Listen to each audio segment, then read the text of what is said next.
Hey, what's going on, guys? Welcome to the Weekend Toast. My name's Isaiah, and like always, we've got Josh Offill, What up? Devin Walters, and Ben Dishman here today. Making sure we're going live here. Ooh, Oh, are we not sure? what's that? Oh no, we're totally sure we're live? going live. I'm just making sure that everything is on the up. How are you guys doing this week? How has your week been? Pretty chill. Pretty good. Loving the weather. Dude, what? Okay, so what's it? What is the weather like out there back in the Metroplex today? The It's like colder 72. one. Yeah. The It colder got kind. super windy yesterday, and Yeah. a cold front blew in, and I think the high is like 72 today, which is nice. Perfect. Yeah. Can't get better. Pretty than that. sunny out. Yeah. And then the evenings, it gets real chilly. Got down to like, what did it get down to last night, honey? 48? Yeah, my wife says 48 last night. Yeah. Yeah. I know we're hoping we're praying for some rain because we're trying to host like a bonfire next week for our college ministry. And currently in Erath County, there's a burn ban, and unless we get it, we just need a day of rain, a day where it rains, and that'll be good. And there was rain in the forecast for Tuesday, and it has since disappeared. So we're kind of Well, there's an old Second Temple Judaism era story about a man called Honi the Circle Maker, and he also wanted rain. about Drew what? a circle. Yeah, he drew a circle. I'm telling you how you might work this out for your bonfire, all right? These are our forefathers in the faith, okay? Drew a circle in the ground and said he would not leave the circle until God brought rain, and he was there for like a soup's long time. I don't remember how long, but then it did rain. He didn't die? So No, he didn't die, no. Wow. Also, Mark Batterson wrote a book about it. Well, not about it, but about circles and prayer. Considered successful? it's gonna rain eventually. No matter what. Yeah, there's a whole. I'm just saying, Isaiah, if after the pod you want to go outside, draw a circle in the ground very publicly, and be like, God, I'm asking for rain, and I won't leave the circle until you bring rain, and you pray all that time. Well, that's why there is precedent. Or if you want if you want to expedite things and get your results a lot faster, you could try the old I'm gonna hold my breath thing until you make it rain, We were thinking more something along the lines of make it rain on. We were gonna send everybody into the parking lot with their windows down, or we were just gonna do the rain dance because in that same vein. That's why it always worked, is because they didn't stop dancing until it rained. But that's a pagan one. I think Josh's idea is better. Yeah. Either way, the circle one's not. Yeah, why are you taking inspiration from pagans and not our forefathers in the faith? Dancing till it rains or standing in a circle till it rains? What's the difference? He was kneeling, probably. I think he's praying. It's a very humble position. I'm just saying, do we think Only the circle maker? Look it up, kids. I'm just saying. If you go outside at 9 p.m. and it's dark, and you're like, I don't like this, I'm going to draw a circle and sit in it until it's bright again. Like, give it a minute, it'll happen. Although, anyway. At some point in the next 12 hours that the sun's going to come up. It could not rain for a month. You don't necessarily know. David Hume proved decisively that we cannot know the relation between cause and effect. Just because something has happened does not mean it will. Yeah. Yeah. I tend to think that Honi or whatever his name is just lucked out and, it just happened to be raining. I don't think he forced God's hand. That's what I'm going to say. You think prayer is forcing God's hand? That's interesting. No, but putting yourself in a circle and saying, I'm not going to leave it kind of is. That's why I equated it to, I'm going to hold my breath until you give me macaroni, Mom. Sorry. Or hold my hands up until the sun doesn't go down. They got God on that one, huh? Yeah. Man, we've really got off track on this intro. Yeah, thanks. Appreciate it.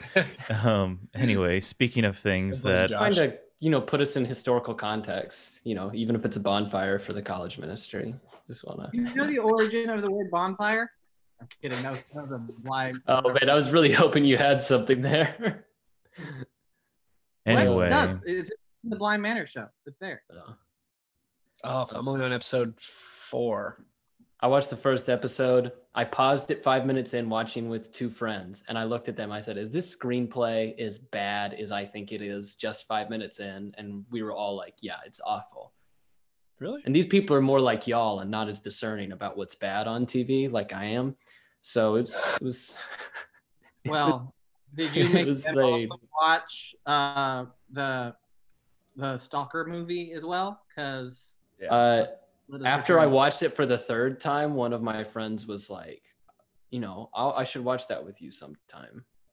So I did not make them watch it. No. Are you like a sadist? You just enjoy. It's actually masochist if I enjoy. Okay, sadist is inflicting on someone sadist else. and inflicting it on. Okay, so I'm a sadist for having y'all watch Stalker. That's true. Yeah. So you're watching both. it 3 times myself. You're both. Well, technically, you're a sadomasochist because you like everyone's pain, including your own. Yeah. So. And we're off the rails again. Though. Huh? I said, and we're off the rails again. Yeah, I know. Sorry, you mentioned Bly Manor, and like we stopped at it was not splendid. Anybody who's watched it will understand just the pain in that reference. I'm enjoying it, but I'm only on episode 4. Isaiah. All right.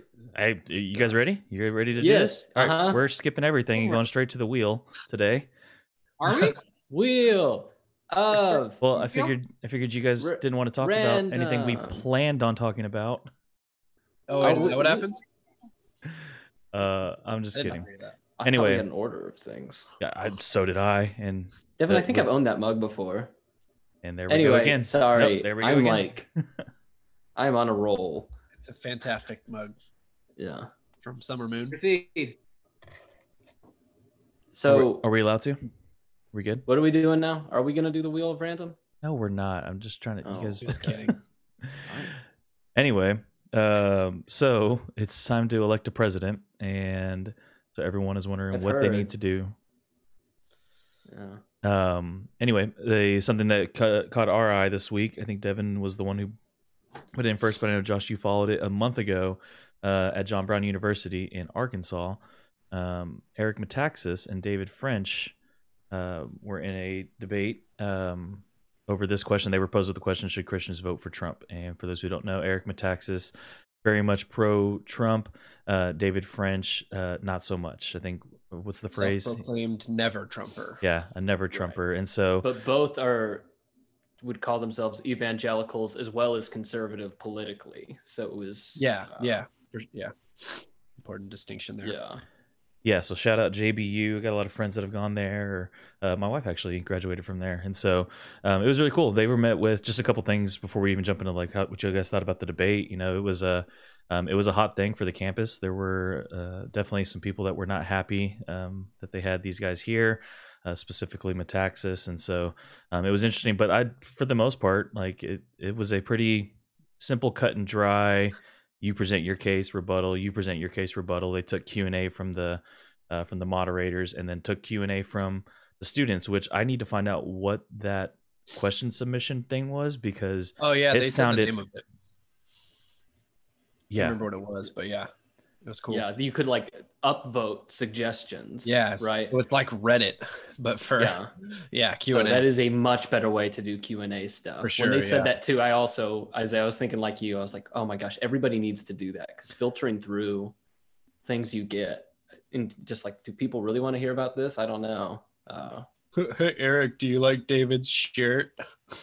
Stupid stuff people put in Q&As. Yeah, just vote those down. Yeah, we do live Q&As like at the throughout multiple times throughout in our college services, and that would be amazing, because then people could upvote them and stuff like that. But just generally speaking, just kind of a general rundown. Let's talk through, just so everyone that maybe hadn't watched it or didn't even know it was happening. What did you guys think were some of the key points? What did you think about it overall? Like, just kind of your initial thoughts after listening to it. And we'll go in order just to make sure we don't go too far off. But like, Josh, what did you think about it initially? Yeah, so I think my first thoughts are just, I think it's a good and healthy, not only to have these discussions, but to have a formalized debate in this way between two people who, if you're evangelical Christian, these are both people who are coming from your perspective, especially if you're also conservative politically. It shows that there's obviously a lot of discussion to be had, even if, we've got our tribal labels all set. That's not even the last determiner of every thought. There's still a lot of discussion. So I think it was good to see two Christians discussing this.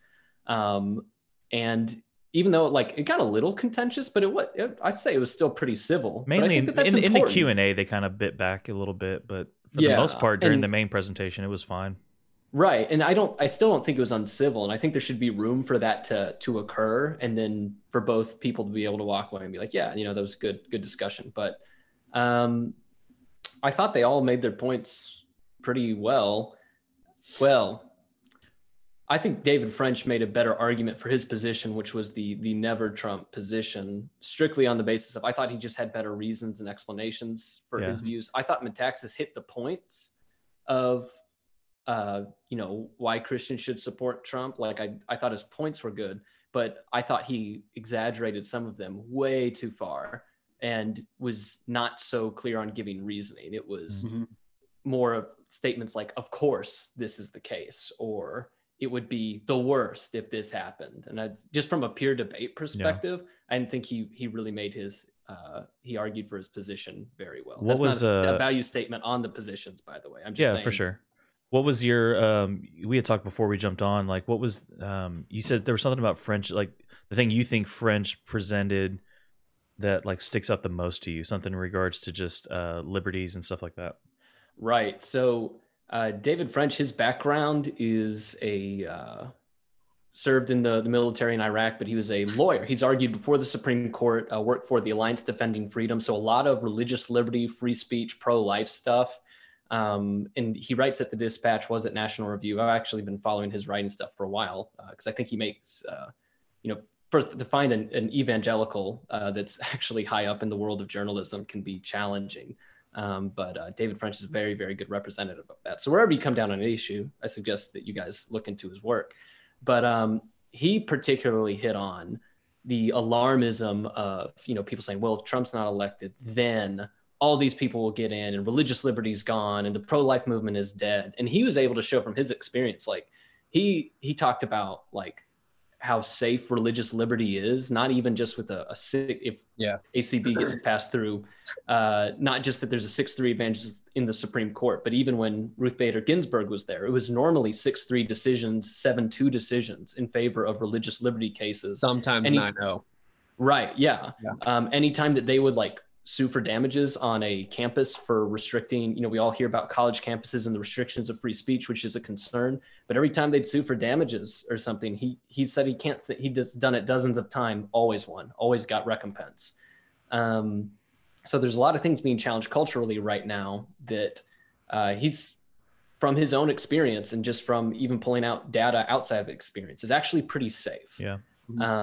As well as this isn't something he hit on a ton in the debate, but as far as the pro-life discussion, he's talked a lot about the Supreme Court is not the only place that stuff goes down. And a lot of progress has been made in pro-life movements across the country, even during the Obama administration, despite what was going on in the Supreme Court. So he presented a much more complicated picture, less alarmist than someone saying, this is the end of the world if the Democrats get elected. That makes sense. I thought he did that well. Ben, what were your thoughts on Metaxas?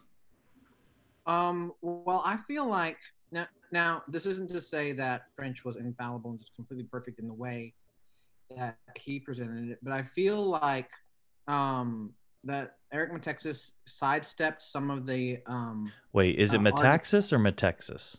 Taxes, yeah. Like death and taxes, Metaxas. Right. Yeah. I believe it's Greek. Yeah, it's Greek. That's what every evangelical person says. Oh, the Greek. But anyway, so I think that it's Greek. Like, yeah. So I think that that whenever French brought up a point or was kind of arguing something, he did a better job of actually staying on the same train of thought. Like he was actually addressing something head on, whereas Metaxas didn't seem to argue, at least not in the first half, very well, why Trump is a good person to vote for. He seemed to try to argue instead that the left had all of these failings and were so wrong, and Biden and all his failings that would make Trump great by comparison.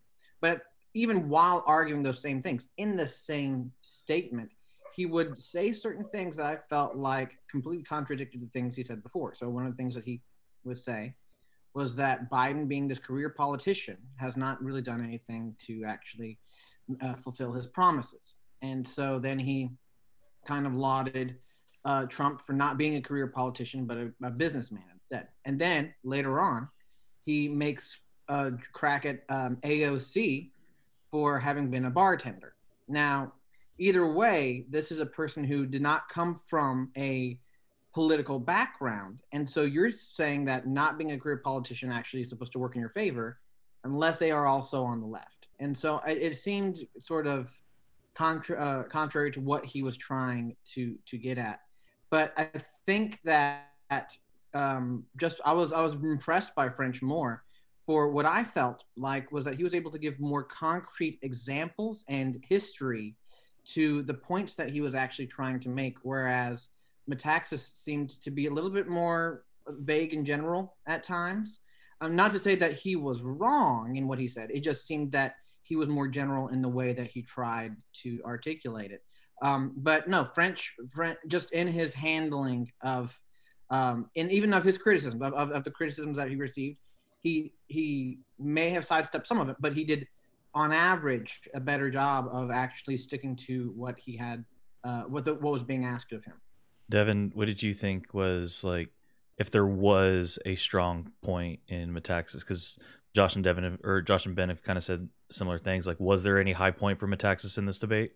I think the only thing I really agreed with him on was that the timekeepers for the debate get an F, because this should have been a longer debate, you know? Yeah. I'm a fan of, like, I hate. How about his opening joke, Devin? Huh? Oh yeah, that was something. That was read the room, bro. Dude, yeah, no, I couldn't believe I thought that was hilarious, but I was just like, that's not gonna land here. It felt so out of place, especially because I was listening to it on Justin Brierley's Unbelievable podcast, which is typically a very formal debate between Christians and atheists, or Christians and Christians on various topics. But I thought he was going to try to rope that joke into, oh, this is just Trump's brass personality, but he's actually a good guy. You know, I thought but he never did. He just, I don't know. Yeah. Maybe he had a plan to bring that joke back around full circle, but it just didn't happen. Seemed out of place though. But yeah. Sorry, Devin, you were still answering. Yeah. No, I mean, now, Devin sidestepping the question like Metaxas did.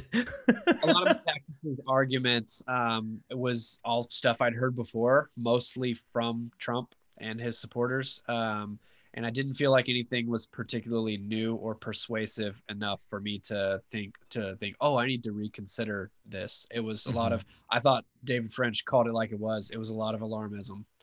That was my take on his part. But Isaiah, what were your thoughts? Initially, my thoughts were just annoyed. What Devin just said is probably sums it up best for me. I mean, this debate happened at the beginning, September 8th, so a little over a month ago, and it's like, man, that might have been a great debate to have. I mean, I guess I don't know. I'm not mad that they had the debate this late, but nothing in it other than maybe some of the things you guys have mentioned really stuck out as like new vantages to see things from, or definitely nothing that I would even consider enough to like change any opinions I might have already had. I think this was just for me, it was a great example, like of two people that are two Christians to have a debate about the political, dilemma we find ourselves in. I call it a dilemma because that's how I feel personally about it. But like, it was just an hour and a half version of what I see on my social feed already, and so like, wow, you have a much more enlightened social feed than I do. No, I'm talking, as I'm saying, it was a healthy version of that. Like it was like if the question that this thing was titled after, should Christians vote for Trump? I mean, I don't know. There was nothing mind blowing here. I would say I would maybe disagree with Ben. I think Metaxas was more consistent throughout, just because, I mean, he is that brass kind of person. I think he was just consistent. He was consistently dodging the questions he didn't want to touch and sticking with his positions. Whereas I think French kind of dipped. I think his emotions personally got a little bit more of him. Like I watched the video of them, and you could see him getting flustered. You could see him getting flustered in his responses, his mannerisms when he was sitting. Like I think his emotions like caused him just to go up. And this is purely from a debate standpoint at this point, right? But I think I personally think French was a little inconsistent in some of his stuff towards the end in the Q&A, but when it all comes down to it, what did you think he was inconsistent about? It was so I would say this, and you guys can disagree with me. I would say though he was not making a case for Biden, essentially that's what he ended up doing in his initial parts, right?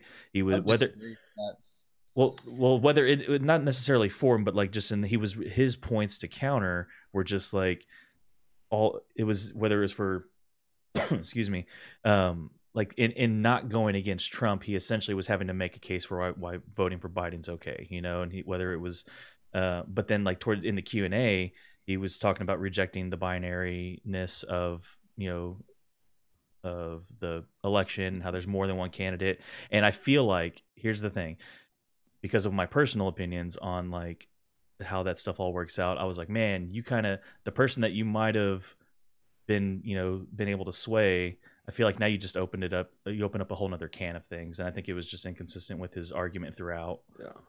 I could see how you could reach that from silence. And I don't think that was so noticeable to me as someone, as I've mentioned, like I've been reading and listening to David French's podcast since the last election pretty much. And like going into this, I was kind of surprised when they asked, like, are you making the case for Biden then? Because like, it's so clear again, this is something you couldn't have gleaned necessarily from the debate, but there was never any conflict of whether David French would ever vote for somebody like Hillary Clinton or Joe Biden. His whole thing has been to not. If anything, there's a conflict on the first go around. Should he vote for Trump in the first place? Yeah. There's a reason the title is Should Christians Vote for Trump and not Should Christians Vote for Trump or Biden?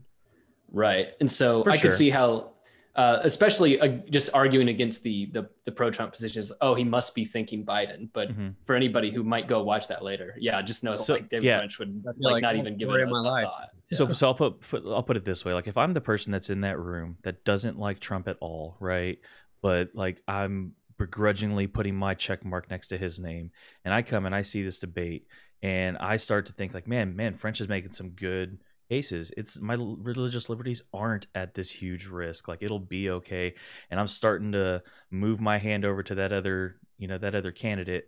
And then at the end, it's like, well, but there's also more than two. Like I'm not saying vote for Biden at that point.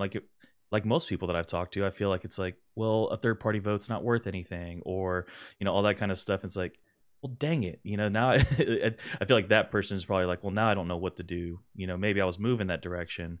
Now I don't know what to do. And so and it's just how it was set up, right? Metaxas is making these cases, Devin, you said it, for Trump. And so just by association, the rebuttal almost is a inadvertent defense for Biden in this case. And so I don't know. I actually went and listened to another one of David French's podcast this week, and we should post both in the comments so people can listen to them themselves and make up their own mind.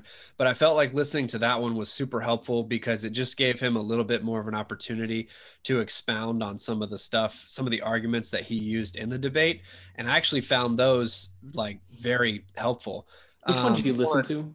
It's called Culture Matters. I think the Village. Oh, okay. With Village. Yeah. And they hit on all types of topics that are, involving culture. It's kind of like us, movies one week and then politics the next, but sometimes both in one day. Yeah, right. True. But he discussions about weather and religious history. Yeah. So the first thing that I took was he said any person I'm going to vote for, they have to pass 2 basic tests. And if they don't pass both the tests, then I'm not going to vote for them. And his first test was, are they a person of upstanding character, or do they have the character for the office that they're seeking? And he said, the higher the office is, the higher the character needs to be. And he said he used an argument that the SBC had posted in 1998 on the character of public officials when the whole Bill Clinton scandal happened. And they said, evangelicals were demanding that, hey, our public officials and our elected representatives should be people of outstanding character who do not do stuff like, sleep with interns in the White House. And so he's showed that that's kind of been totally abandoned here, almost 20 years, 20 years later. But then the second thing was, so if they are a person of upstanding character, do they broadly support my political values? Did he say broadly? Yeah, he did. And he said, they're not going to agree with me on everything, but I need to have at least we can agree on some hot topics. But I thought that was a useful way for looking at it. Like, even if Trump has values that I could possibly call my own, I don't see him as a person of upstanding character. But the biggest thing I think he did was he kind of blew open the doors on the whole, well, I'm voting for the judges. I'm voting for religious liberty, and I'm voting for abortion, because he showed, like Josh pointed out earlier, the Supreme Court is 15-0 in siding with cases for religious liberty, like since the Obama administration, and they're landslide. They're not like, oh, it was a 5-4, it was really close. It's like, no, it was like 7-2, 6-3, 9-0 sometimes. So religious liberty is not under threat. And then he made the point also that of all the justices, well, I saw this earlier this week, 49 of the last 50 years, the Supreme Court has had a majority Republican party as far as the judges. Now, he pointed out that there's only one justice right now that has adamantly opposed Roe versus Wade and said he would fight to overturn it. And it was Clarence Thomas. So even Kavanaugh, the guy that got in back in 2016, that people said, I'm going to vote for Trump because he's going to put somebody anti-abortion in there. Even Kavanaugh he took a stance where he said he wouldn't overturn it, basically. And then he made the point that even if abortion was overturned, 90% of abortions would still happen, because all overturning Roe versus Wade would do is return that right to the state to make up their own mind. So the pro-life states already have the lowest abortion rates. The pro-choice states already have by far the highest abortion rates. And they're not going to change anything about their laws. So it really wouldn't do anything. But he concluded in that interview with a very hopeful note that I'll quote him directly here. He said, we are winning the fight for unborn lives, but we're losing the fight to overturn Roe versus Wade. He pointed out that abortion percentages are lower than they were before Roe versus Wade was legalized. The pro-life effort is, in people's eyes, is getting people to see pregnancy as precious again and see unborn life as, actual life that's valuable.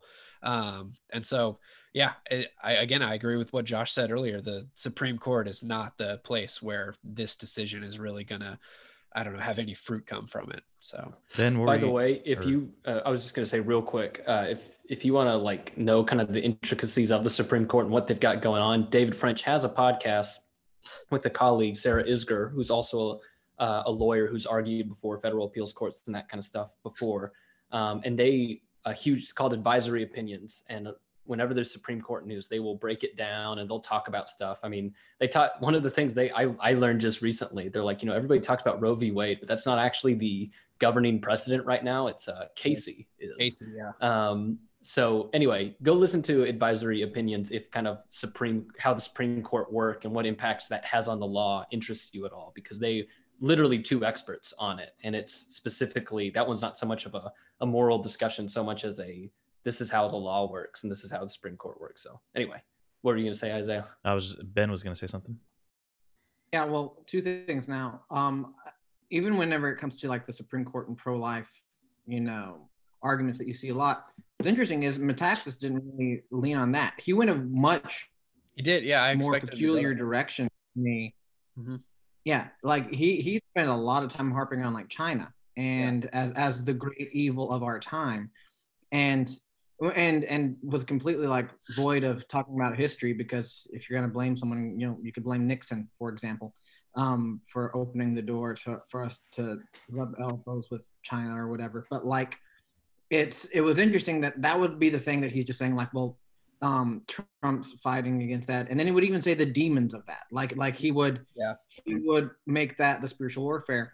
But what kind of got me was he would prop up some spiritual elements of Trump in a roundabout way, and then backstep on it whenever pressed about Trump's specific faith. For example, he was applauding Trump for appointing active and Christians into his cabinet, and even mentioned Ben Carson as an example of it. And then when asked about Trump's faith, he just goes, "I don't know anything about Trump's faith to speak of." And so that scene, he would not. He said he would not. He did not think Trump was a person who, to him, outwardly looks like a born again evangelical Christian. Yeah. But I didn't find any inconsistencies with that, though. Well, but the inconsistency is it seemed like he was propping Trump up for like being an advocate for Christians or Christianity, and then he's just like, but you know, I don't say he has a faith. And so there's nothing logically inconsistent about that. I thought that flows pretty well. He called him a Cyrus character, which I thought was an apt analogy for what he was trying to explain. That was an analogy. Yeah. So. Well, but here's the thing: if you're talking about politics, and like we've been talking about, like the binary system, if you don't, people tend to can fall into the direction of like, oh, well, because he's mentioned this, then this. Like they like, oh, since he's talking about him, you know, bringing Christians, then he himself is also in that sort of camp, kind of guilty by association. But to that end, what I'm also saying is I'm happy that Metaxas actually said that second thing. I'm happy that he actually wasn't trying to. Would have been a little much if he had tried to. Yeah, if he tried to portray Trump as the moral exemplar of the Christian faith, I would have liked to pause right there. But like I said, I was happy. Or one of you said I was happy to hear him, French that is, talk about the non-binary thing, about it, and so, which. You know, if he hadn't mentioned that, then one could almost be led to think like, oh, is he trying to advocate for Biden, or like is he? Because that's how the mind works. That because he's pushing this way, he must be. This is the only other option to go to. Yeah. And so the kind of that binary perspective. But for him to say that the Christian vote should be so particular. Like no, we're not going to let just anyone come in, and use the Roy Moore example, saying that this person was morally deplorable and he will not be reelected. And then he said this, he just goes that Christians, when voting, should just say, you do not get our vote unless these things are met. Mm-hmm. And then he said, and then in doing so, we could see more senators get more votes than presidents. Like that was an idea that was really intriguing to me. So people are like, what, am I just not supposed to vote for president? Well, that's one of the things that I wish that was a question is it a moral imperative for Christians to vote? Yeah. And I think that, I don't know which one of them, what one of them said, what one of them would have said. I think at the end of French's Q&A answer that he would say that you should not, sacrifice your vote for something that is compromising morally, and that would deface the morality of evangelicals in this country. I think he would say that. But that would be a question that I kind of want to put here right now, and I'll even hit you with that, Isaiah, because I just want to hear from you on this. Is do we think it is a moral imperative for Christians to vote? Period. Like, is it or in other words, just as other people would try to articulate it, is it a sin if a Christian abstains from voting? I would say yes and then no. Like I think that's the.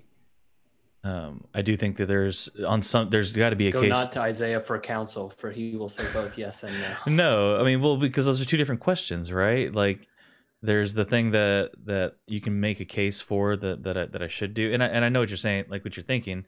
I think it's more complicated than just like, is this, should I vote? Yeah, you should vote. You should be a part in that. You should partake in that. You should now whether if your convictions, like here's what I'm thinking of. I'm thinking of the guy I had a conversation with yesterday who is going to vote for everything except the president on his ballot.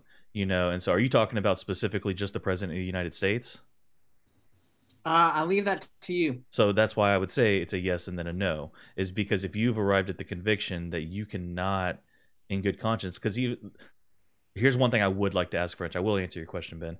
Is like I would want to ask French. I like those two standards for people that would get his vote. I want to know where the line is drawn in each of those.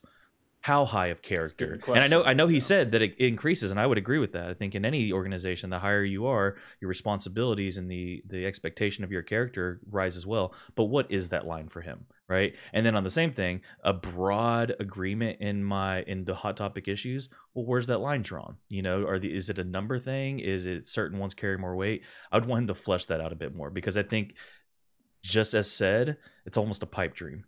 You know, because at some point you're going to find someone with the same conviction, but their standards were different, you know, because I think that's what you see.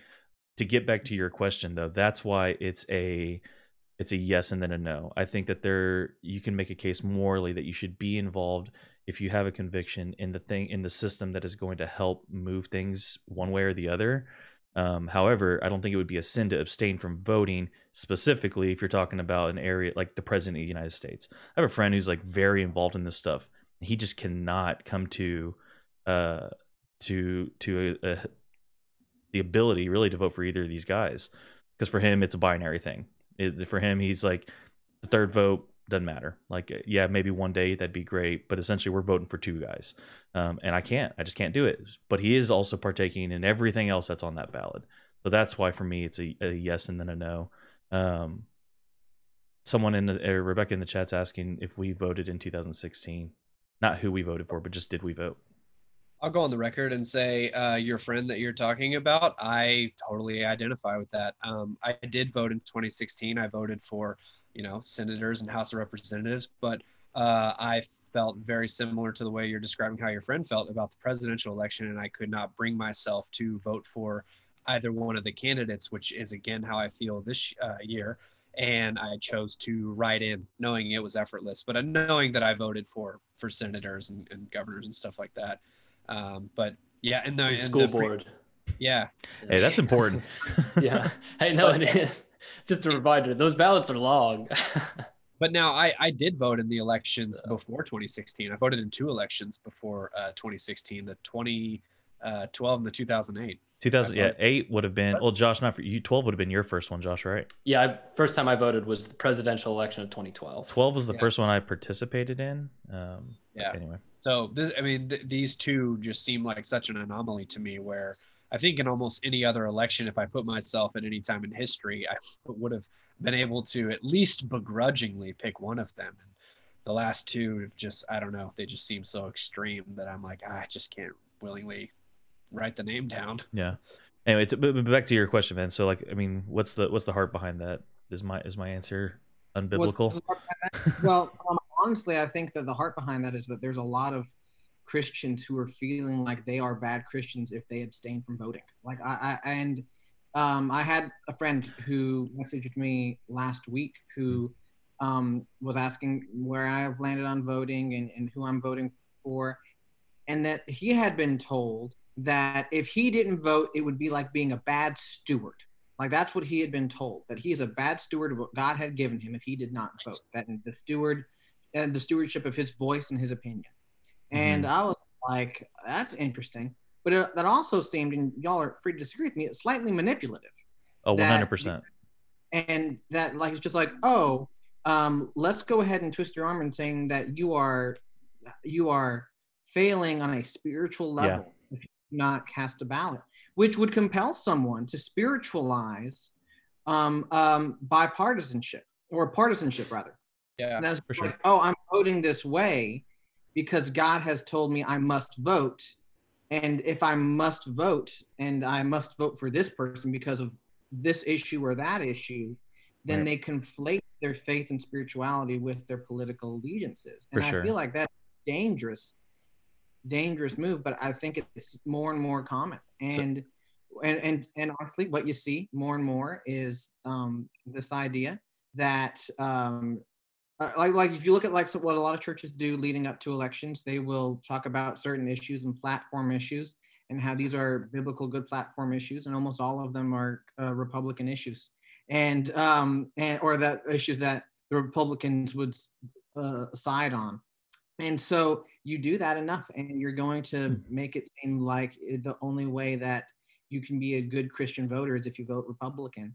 And by that, to that end, that you almost demonize any Christian who votes Democratic for whatever sense of conviction that they had in doing. So two things on that. Like one, I would personally say, and this is maybe just the experience where I'm at currently and stuff like that, I see it happening on both sides. I see people getting made just to be horrible people if they don't decide to vote liberal on a number of these social or don't even just side. I would say it's happening both sides. But to your first point, 100% would agree. I tweeted something about a month or so ago because I had to have a conversation with the college student. And they were just like, man, they kept getting berated with it was even more subtle than the way you put it. It was like a vote for blank or a non-vote. Josh, you and I had a discussion about this, is a vote for the wrong side. And I was like, that's extremely manipulative, because that's only true if your side was going to lose. That's extremely manipulative, because you have to leave that up to interpretation. And when you tell somebody that a non-vote or a vote for the third party is a vote for the wrong side, you're extremely manipulating them, because no, that's not true. A non-vote is a vote for no party. A third party vote is a vote for that third party. That is exactly what that is. It's only a vote against you if your side was going to lose because of it. Or if, but here's the thing. If you're confident in your side winning, then a non-vote doesn't do anything but not give it to that other side. And so like, it's logically inconsistent. And yeah, I would say manipulative. I say that emotionally because I see so many people, primarily young people right now, that are struggling with that. They find themselves on different sides of the aisle, if you will, on everything that's being talked about. Primarily, it's been the social injustice, and then just like other policies and stuff like that. They find themselves just on different sides, and so they're in this middle, if you will, this pulling middle. And then to have people come in and say like, well, if you vote for this is what it means about you. And then you enter in this, if they're people of faith, then yeah, that gets used, and it sucks. It does get twisted that way. Yeah. I mean, I don't think you can make like a good theological argument that Christians, like there's an argument in scripture that Christians should vote. Like, I think, maybe you can see it as part of being salt and light to your community. But I mean, just hypothetically, imagine the person who has no social media, doesn't watch TV, but is deeply committed to Jesus and doesn't even use technology. They just go around talking to their neighbors face to face, offering to do acts of service for them and trying to reach their local community that way. But then they choose not to vote because they're like, I'm just worried about my community right here. This is me being Jesus to the people that are around me that I can actually affect. I don't think we would say that, oh, that person's a sinner because they didn't vote, or they don't truly care because they didn't vote. Would we call someone lazy and slothful if this was a country that was extremely Christian in values and they still abstained to vote? I don't know. I think it's one of those hard things where I don't think there's a biblical mandate that you must vote. But that being so, it's been some remarkable foresight from the biblical authors to yeah, true. democracy. I mean, I heard a question recently that I think kind of is a good parallel here of why did the Bible not explicitly condemn slavery? And the author, or the guy who asked the question, made the argument that for its time, it went about as far as you could go, but you got to keep in mind that these people lived in a society that was totally foreign and alien to them. Wait, a society without slaves? And then you got to, again, there's differences in chattel slavery and everything. A lot of those slaves were just regular workers. But anyway, yeah, we're talking about a society that was, ruled by an emperor. Like, they didn't get to vote. They got Caesars appointed to where they were. Yeah, I feel like I remember this, especially with youth. You'd get questions like, what does the Bible say about voting? And that was awfully similar to me as, what does the Bible say about smoking weed? And I was like, nothing on both fronts, because that would have been a literally absurd thing to bring up. Parallel to slavery. What does the Bible say about abolishing slavery? It doesn't, but you have to argue from a broader biblical, theology. Ben is wincing over there. Yeah. The difference between what you just said, Devin, and what Josh just said, the Bible does talk about slavery. Yeah, no, that is the difference. My point, Devin, was on things that literally don't exist, like voting, weed, and I don't know, air conditioning, cars, all those things. That's why I love when somebody says we shouldn't do anything but what the Bible says, and I'm just like, do we want to get rid of the air conditioners, or are we going to take some liberalities with that decision? Yeah. Eating clarify. Yeah. The you Bible, know, in Dante's hell, the worst part where Satan was frozen over. So maybe there's something to that. Hey, so as we chance to clarify. Hold on, time out. Give me a chance to clarify for anyone listening. The Bible does condemn slavery, but it's not mute him. Hey, you guys, no one can hear what y'all are saying because you're all talking. You keep exactly. The Bible does condemn slavery, but it's not as simple as saying slavery is bad, you shouldn't do it. You have to argue from loving your neighbor like Jesus would in the image of God. It does say it. It's just it takes more work to get there. Also, anyway, if you want to clarify that, the Bible doesn't say slavery. If you want more on that, go read. And I know reading is the worst. Go read the laws concerning slavery in Exodus, Leviticus, Deuteronomy, and compare that to the Code of Hammurabi and the slavery laws in there. One of them reflects the wide view throughout the ancient Near East of how slaves were considered, and the other is a radical departure, despite being composed in the same era. But so let me ask you guys this: so because I want to put a bow on this, so we can get to some lighter things. Spider-Man. Because I would say that, would you guys all agree with the idea that as Christians, we should be a part in being advocates for justice? However you decide to interpret that, like that we should be advocates for justice. And so I think that, Ben, to go back to your kind of question, it's a yes, no type thing for me. Like, sin not to vote, no. But should we? 100%. Because I think that where we find ourselves now, this is where biblical principle is applicable. Our democratic system is a part of how we can, we can be players in that. And so that would be, but because of that, you guys are nodding your head yes. And so then let's answer the question. Like, or however you decide you want to answer it, like, should Christians vote for Trump? If I could, oh crap, did you put Trump in there? I mean, this is the question they did. Anyway. I mean, my answer, right. Yeah, we should probably consider the question that the debate was actually about. Yes. So, can I quote David French on it? Take it however you want. Devin speak. In the other podcast, he said explicitly, if we do not want scoundrels as our leaders, then we should not vote for scoundrels. And he made the argument that the absence of a Christian vote for presidents, or guys like Roy Moore or something like that, it would speak so loudly to both political parties, Republican and Democrat, that hey, the evangelical vote it's a large portion of people. I don't think Trump would win without the evangelical vote.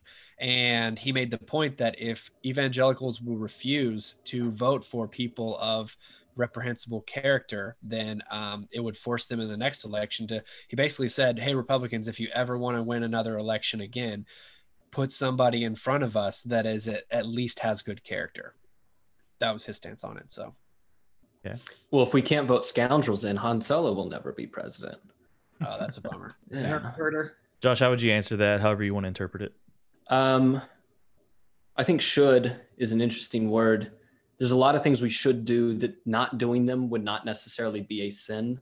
I think sometimes we make a false dichotomy on what we should do and what is sinful not to do. When you look at wisdom in Scripture, it's not so much concerned about sin, but just like, do this thing. It's not that not doing it, you were spurning God, but like, come on, do this thing. And so I think as part of seeking justice, and as we seek the betterment of the communities that we're in, I think we owe it to our community to give a full consideration, not only of who we might elect president or senator, but even on the state level, our city level, all the way down. That does not mean that if you don't give it a full consideration, I think you should vote. I'm kind of on record as kind of saying I don't like that. Just go vote. No, I think you should give your full consideration. Voting can be a part of that. I don't think it's a sin necessarily not to, but I think what we should all understand is, as far as seeking justice in our communities, voting is the smallest and easiest thing you could possibly do. So one of the things David French said, talking about pro-life stuff, if that's something that really matters to you, it matters to a lot of us. voting is one thing. It is you will do so much more for the pro-life movement by giving to and volunteering your time for a crisis pregnancy center than you could possibly do with a vote. That's not to say your vote doesn't matter, but it is to say, don't forget about that. You can do way more for the homeless in your community by giving your money to ministries that work there, by serving your time there, getting to know people, than your vote will ever do. Still vote how you think will be best for them. But let's not pretend that the literally easiest thing we can possibly do is the thing that matters the most. It's not. It matters, but not nearly the most. Amen. Moving on to Spider-Man. So should they? Vote for Trump. You guys are experts in this. We should just do debates with y'all. Look, I will say I want to withhold specifically just because as somebody who's a pastor of a ministry, I don't want the first thing that somebody thinks to me that they support, hate, or otherwise don't care about whatever candidate they have in mind. I want Jesus to be at the forefront of all of that. So it's a little bit of a cop-out, but just in that position, I don't want to get specific into candidates. I feel like people could piece together if they watched all the hours of this podcast so far. Ben, what about you? How would you answer that question? I don't want to say specifically. If I should vote for Biden, you mean that if you were a good, or for Trump, excuse me. Well, here's the thing. Ben's voting for Joe Biden. You heard it here first. If you're saying should vote for Biden or should vote for Trump, like as if like that is the binary situation, then I kind of echo what Devin said, that I think that you do your research, kind of going with what Josh said, just saying, just go vote. Like, just ignorantly without looking at all of the implications of it and who you're voting for. That's not a wise thing to just say, just go vote. I think there are a lot of sort of other caveats to that, like do research, become informed, have healthy discussion, and then go vote. But the statement, should a Christian vote for either one, I think is a little bit of a negligent answer, because I think that goes to the idea that these are the only two options, and one of them is absolutely a good option because it's at least not the other guy. Yeah.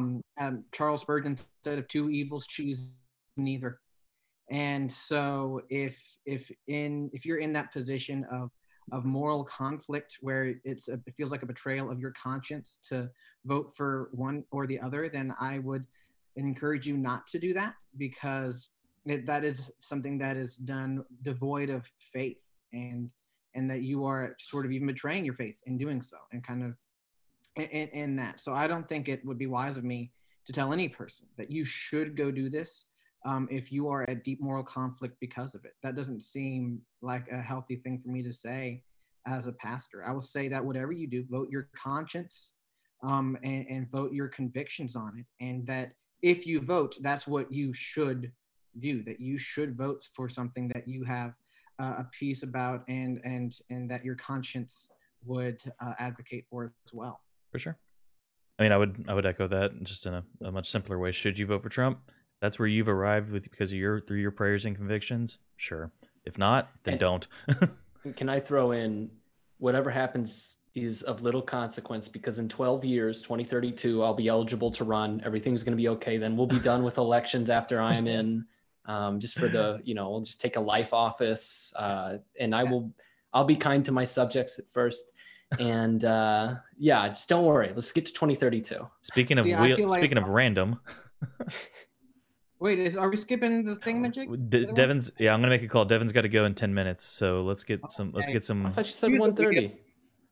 All right. Yeah, I said 1:30. He's got 27 minutes. That's how math works. All right, then let's do this. So, well, okay. I want to hear the Star Wars projects. I haven't heard them. I can pull those up. Do we want to do that? And then maybe tag Isaiah's giving me a face. That sounds good. All right, cool. Hey, so if you liked Rise of Skywalker, you're a bad person. I'm just kidding. But probably not the most hyped we've ever been for Star Wars, but The Mandalorian's good. And Disney has announced, this is kind of an accumulation of what they've been announcing, but some of it's rather new. They've announced a ton of Star Wars project, guys. I don't know if y'all have been keeping up with this, but I want to just go through a few of them and get your reactions. So I've split them up into chunks because some are more detailed and like this is actually a thing. Like Mandalorian season 3 is already in production, so that's a good, fun. But there are others that are kind of like just collections of this director is getting a movie. So I'm gonna throw first just kind of very vague director gets a movie thing. So, and get your thoughts. So the first one, this one has me pumped. There's no details on the story yet, but Taika Waititi, the director of Hunt for the Wilder People, Jojo Rabbit, and probably what the rest of you know him for, Thor Ragnarok, is going to get a Star Wars movies. Thought on a Taika Waititi Star Wars movie. You just know he's getting a Star Wars movie. Yes. Oh, I think that's great. Taika Waititi directed some of The Mandalorian and did a great job with it. Right. He was the killer robot too. I'm gonna anticipate he's got like every Star Wars movie has a funny droid. His is gonna be the best. Yes. I'm imagining it's going to be a very strange but beautifully directed and different take. I would say that I'm speaking for the perceived purist. Like, if it's like a main movie, that I'm a little less excited than if he gets like one of these side movies or spin-offs. I would love to, because then I don't know. I would just love to see with the freedom he would have to do like a Solo or a whatever else. I think he would have a lot more freedom than if he gets one of the main movies. I think they're going to be so scared of another Rian Johnson that he would have so much that he has to do that it wouldn't be full Taika. Speaking of, also announced a Rian Johnson Star Wars trilogy. Let's go. Yeah. No. You're the only one who's excited about that. Because it's in the trilogy part. If you give him the full trilogy, he gets to do Rian Johnson. And if you look at Rian Johnson's other works, man, like that could be cool. If you give him the full trilogy arc, that's awesome. I think the biggest thing that sucked for him is he came in and tried to Rian Johnson the thing in the second, film in a trilogy. I agree with you on that one for sure. I mean, if you had picked just one writer-director team to flesh out the entire new trilogy before implementing it, that would have been better. And I think it was just extremely lazy and dumb that they were like, hey, let's get this person this first one, and then let's give this other person the second one, see how that one does. And so there's little hope that by the time you get to the third one, that there are reoccurring themes and an idea of a character evolution. That you talk about some of the most prideful people in the world, directors. Like look at the two Infinity War films, just those two, for example. You That's give a great the Russo example. brothers both of those, and so that way between the two, you feel it's a unified sort of endeavor. And I mean, at times you can almost feel like they should have done that even within certain character arcs and films leading up to that through the MCU that they could have done a better job with. But I think that giving them both of those films was the wisest. That's the best example. Yeah. I'm not sure if it was laziness, like by deciding to split it up, or if they were just trying to outthink the room and be innovative, but it failed. I mean, it was 8 was a giant wrench in it, and 9 was a salvage job, and I guess it salvaged it, but it was just a fanfic. 9 was one of the most horrible disgraces for a movie I've ever seen. I hate Last Jedi more for what it did to Star Wars, but 9 was it was the biggest lie. It was just a huge retcon, is all it was. J.J. Abrams was looking me in the face and saying, "This is a coherent movie," and I'm like, "Are you serious? Is somebody punking me right now? There's no way you expect me to accept this as an actual movie." What did you expect after, Rian Johnson basically took all the plot lines and shot them right in front of his face and said, "All right, go have fun with number 9." I totally agree. But it was. I will say. I won't even say it's a good salvage job. I'll just call it a salvage job. Yeah, I'll say that that was some of the most fun I ever had in a movie theater. It was on Christmas Day, and I went with my sister, and we just wrecked it from beginning to end. Like, Ben, worse than when we went to San Andreas. It was. I miss going to see terrible movies with you, Josh. Guys, by the way, I know, dude. We need to do that again soon. Oh. But do you guys remember the first line of the title crawl in Rise of Skywalker? No. Luke Skywalker is dead or something like that? No, Is that what it is? the dead speak! Exclamation point. When I saw that, I laughed out loud in the theater. Like, I thought that was just so fun. I was like, oh man, this is so going to be what this movie is. And it was. Oh man. Anyway, another thing, a spin-off TV show for, and tell me if you know who this is, Cassius Andor or whatever. You guys remember who this is? That's lame. Yeah, he's the dude who... He's from Rogue One. You probably don't remember because that movie didn't have characters. I like Rogue One, but I dislike Rogue One for other reasons. Yeah, the only thing we learned about him from that movie is I've been in this fight since I was 6 years old. There were no character traits. There were no characters. Still thought it was a decent war flick. But yeah, I don't understand how we're supposed to be sold on a series with him. I mean, that's the only, because they're, until they continue just to develop, and they did that with this last trilogy a bit, but like that lore is so steeped and so just done over it, whether it's through games or animated series or anything like that, to where the only thing you can really safely go do, the only spinoffs you can safely do are ones with brand new characters that we know nothing about, because then you can totally write a story and not shoot yourself in the foot on accident, through all the fanboys and stuff. Yeah, I do not like I mentioned in the Mandalorian episode, I do not want tie-ins with the main story, although I know we're going to get them. And I heard somebody put this forward and I already believe it. Baby Yoda is going to be used to bring about the Snoke clone monster or whatever. I guarantee that's what the Mandalorian will become. It'll be about the First Order and it's going to end sucky. So and we're going to hate it. So, yeah, so just get excited for the first half of the season. Anyway, but there is another TV show coming out, and this is finally confirmed. It's the Obi-Wan Kenobi show. Finally. Ewan McGregor.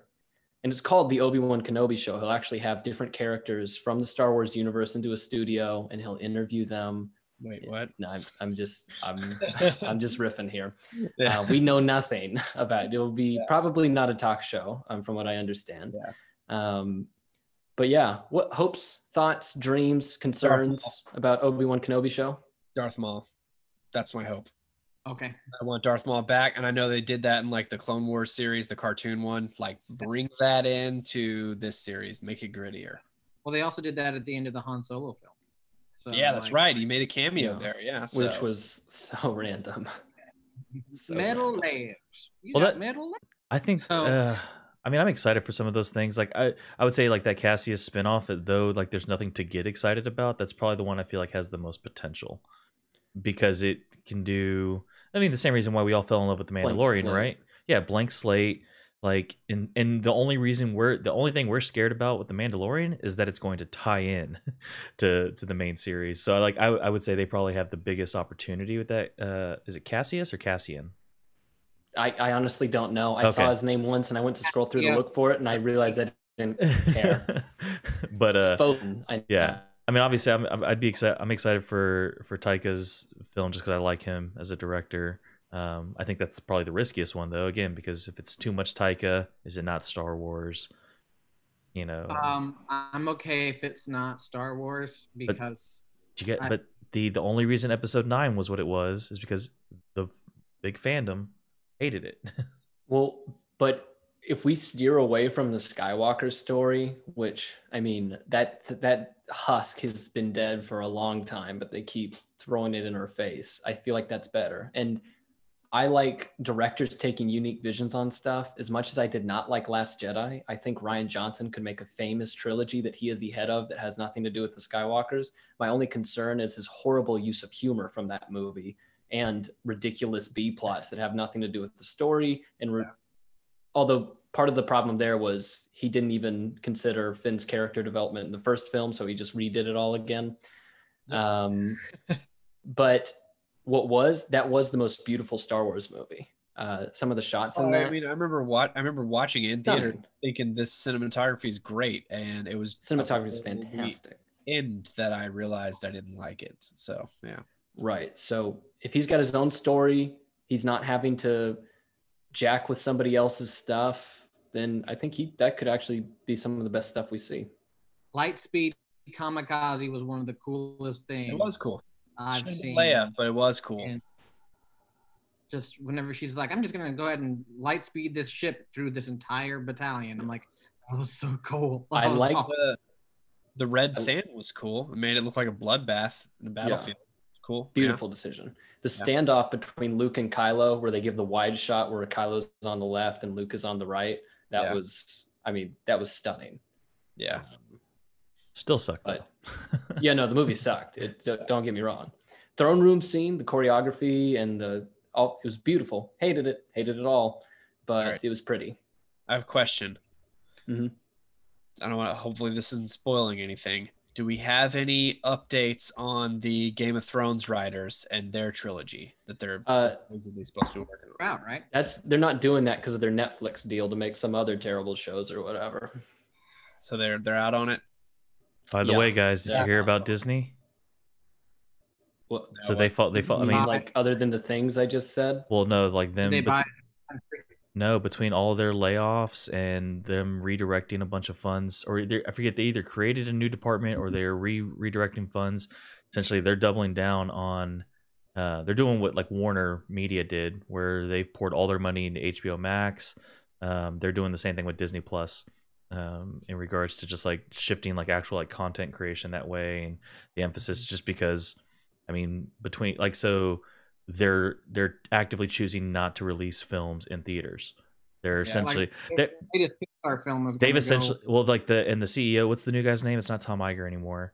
Bob Iger or Bob Iger. Sorry, it's not him. But their new CEO guy was on TV or whatever on some news thing, and he was pretty much like, "Look, our focus on Disney Plus is as reactionary as it might be in regards to COVID. Like it is also." Very progressive in just that we're anticipating really the next he didn't say it this way, but just the downfall of the movie theater, and so it's like like like theaters are super mad that they're not putting what's that new movie, it's called Soul or something like that.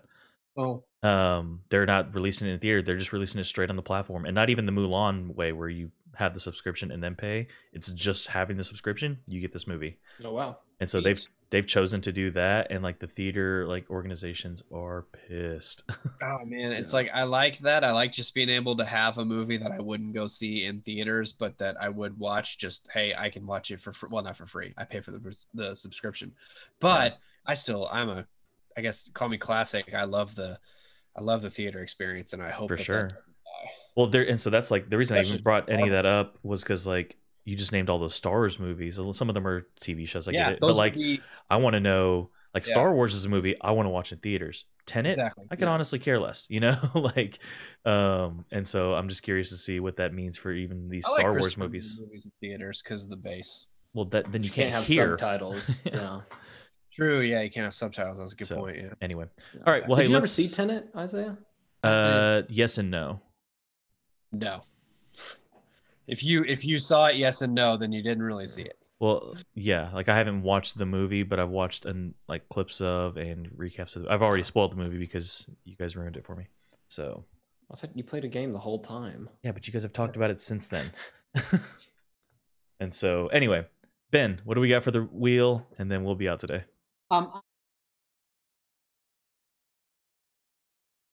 No.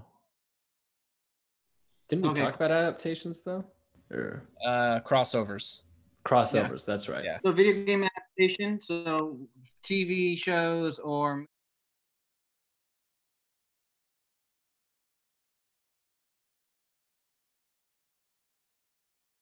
movie presidents made real. So this actor played a president in a movie. How would they do as a real life president? That's not the character or the actor. You can interpret it both ways. And so we can get to that. Toy Story. Vampire Slayer. Ben. Yes. Just spin it and then we'll do it. Yeah, just go for it. Because I want to be like surprised by some of these.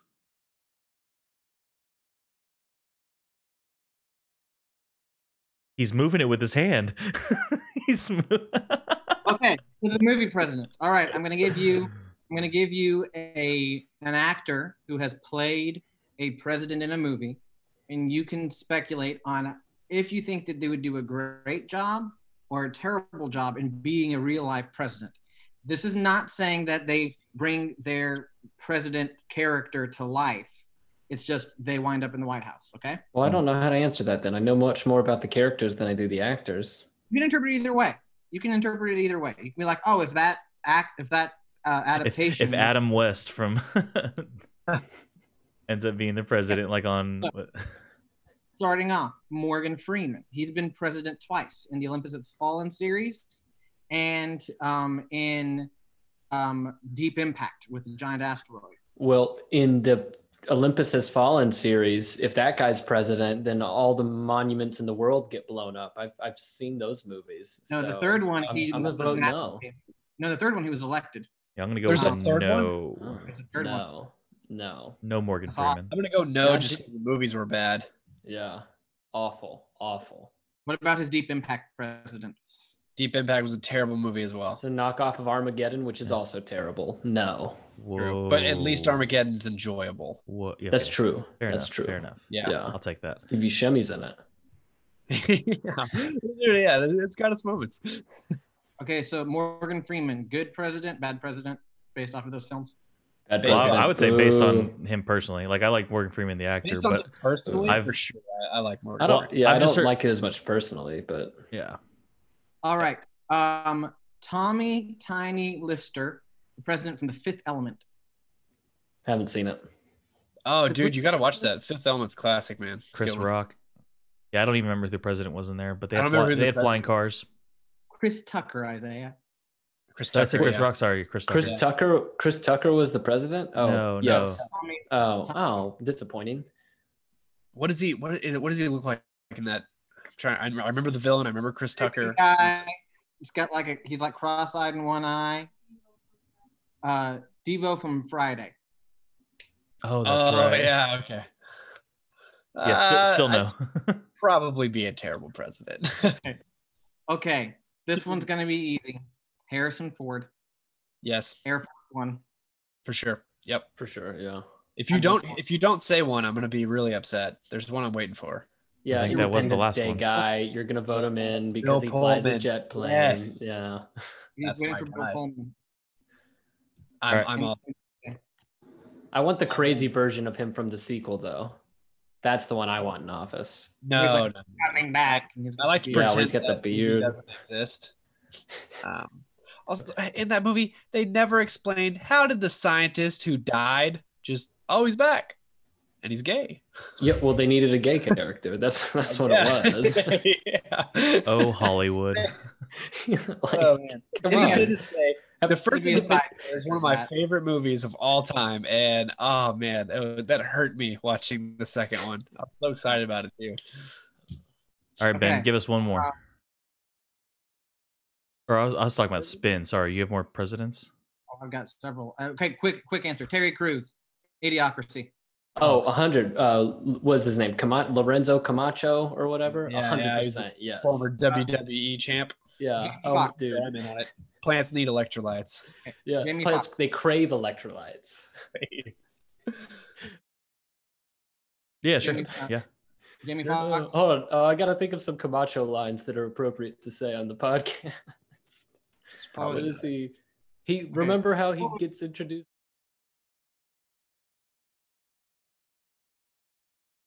And like when they interrupt him, he shoots a machine gun in the air to get their attention. He goes, "That's what I thought." Okay, this one. Okay, so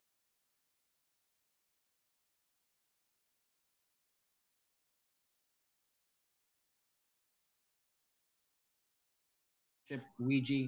Well, anyway, Hollywood's preparing to make some more, and I'm gonna give you a toy or board game franchise that Hollywood has suggested. And you're gonna tell me whether or not it's true that they're gonna make this movie or if it's false. All right.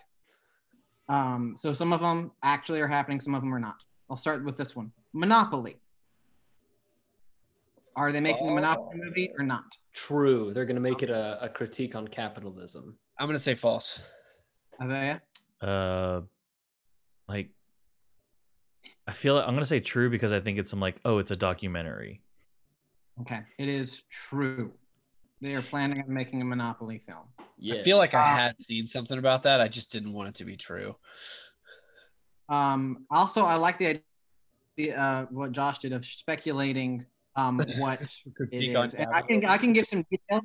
Some of these have some loose details that I can actually give. But I might be misleading you. The Micronauts, so small subatomic heroes and warriors who protect a microverse. Isn't that Ant-Man? If they get a full feature film before the Bionicles do, I'm done. True or false? False. True. Evan? False. True. The Micronauts were also purchased by Marvel, and so they're thinking that they're going to bring the Micronauts into an Ant-Man movie. So there you go. For like a That's the cameo? concepts on both, man. I crush y'all on these true false games. Like a full-blown story. All right. Beyblade. Oh, yes. That's already a show. False. Beyblade's already an animated cartoon. Dude, it's the third one, and we've already had 2 trues. Have you ever taken a test in elementary school before? I'm trying to clarify the premise here. Are we talking about like a full-length feature film? Or a feature film. And I think there's tie-ins with Baywatch. That's the same property, right? No, but Beyblades has already had a movie, I thought. Anyway, I'm going to say true. False. It is true. So I knew that you were going to think that. Are all of these true? That's a possibility, isn't it? It is. Mousetrap. Details on this one are: man is transported to world where humans are small and mice hunt. Yeah, they already had a movie. They did. I remember it from Beyblade Fierce Battle. Well, Mousetrap already had a movie too, kind of. Well, I think he's saying are in production now. I don't think that is brand Have new. been floated or are in production. Yes. Okay. Anyway. I'm going to stick with false and just see if I can go over right now. False. So me and Josh are tied. You said true or false? For which one? Mousetrap. Oh, sorry. Mousetrap. I was still trying to defend the fact that Beyblade's already had a movie. Move on. Maybe it's a crossover with Blade Runner. I don't know. Mousetrap, let's say. Josh, what did you say? I'm not telling you. No, tell me. I'm going to pick the opposite. No, I'm not. That's why I'm not telling you. Nobody say anything. Well, here, I'll just go back and listen to it. 1 second. Stop. Isaiah. Don't be that guy. Let's say true. It is false. Okay. And I said false. That's what you get, Isaiah.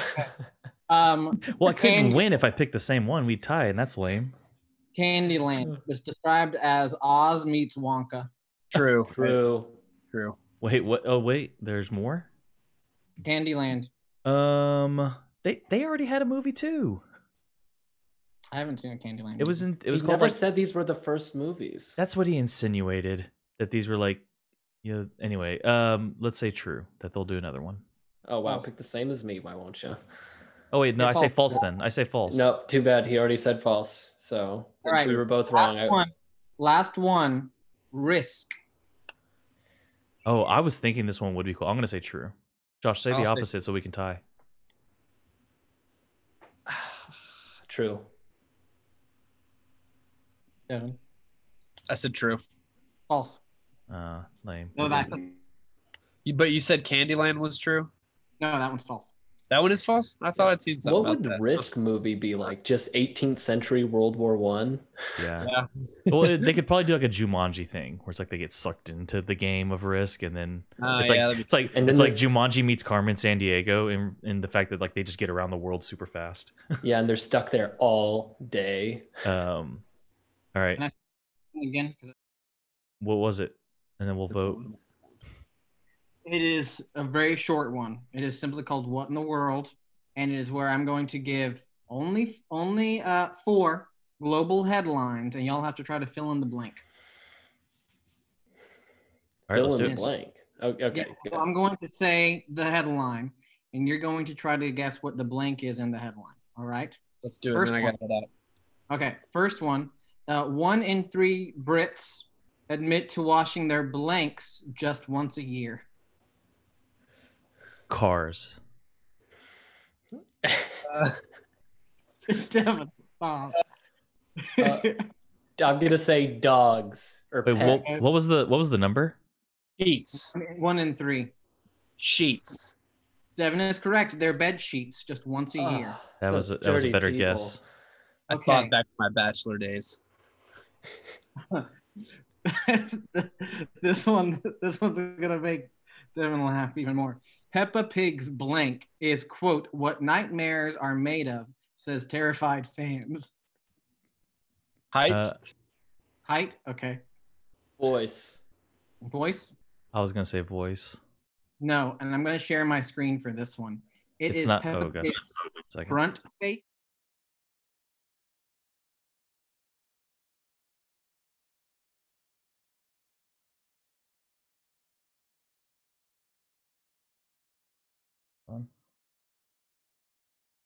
I know. 1 second. We didn't.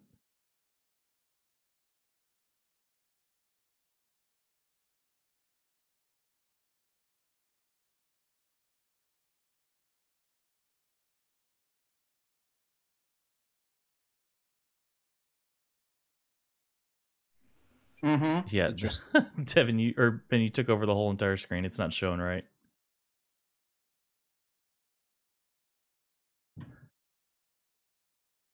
No, you took over the whole. And more terrifying considering, yes, Peppa Pig is over 7 feet tall. Wait. Can't. Oh. All right. Well, yeah, it makes it look like I'm a monster. But anyway. All right.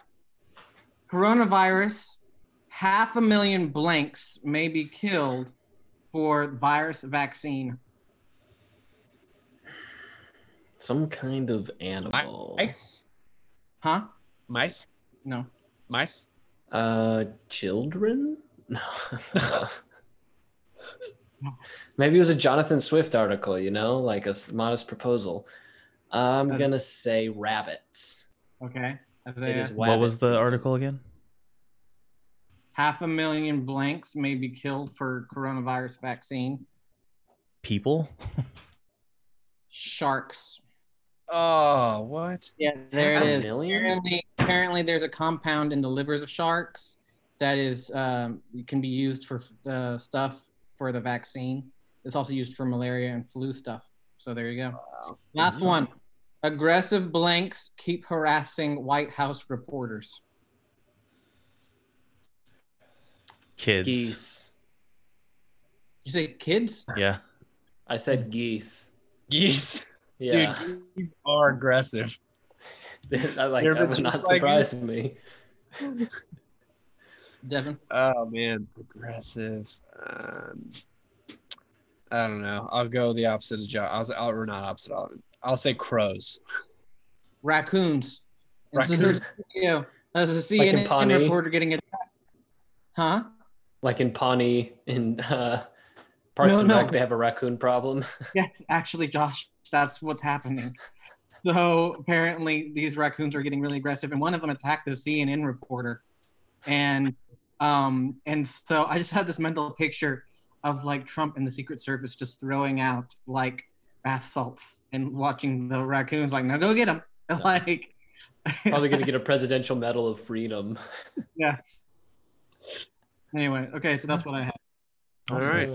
Well, that was fun for the one Yeah. person that stayed on through the end. Thanks. Thanks, Rebecca.